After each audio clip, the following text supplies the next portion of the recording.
రికార్డుల్లో ఉద్యోగి ఎక్కడున్నాడో తెలియదు, ఏం చేస్తున్నాడో తెలియదు, ఎందుకు చేస్తున్నాడో తెలియదు, కానీ జీతాలు మాత్రం వెళ్ళిపోయి ఏళ్ల తరబడి. ఫైబర్ నెట్లో జరిగిన అతిపెద్ద కుంభకోణం.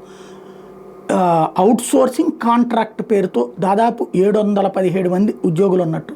తీరా చూస్తే ఆఫీస్కి వచ్చేటటువంటి వాళ్ళు 400 మంది ఉంటారు, బయట ఇంకొక 600 మంది.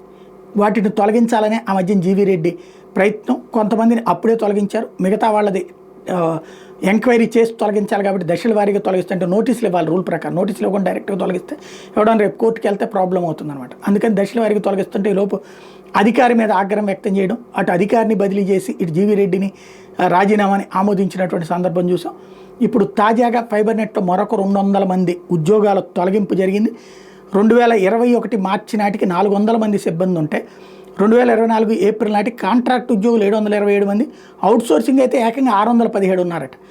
వీళ్ళల్లో ఇప్పుడు తొలగింపులన్నీ పూర్తయ్యాక మిగిలింది 700 మంది ఉద్యోగులు. ఇంకా మరొక 300 మందిని తీసేసేటటువంటి దిశగా అడుగులు పడుతున్నాయి.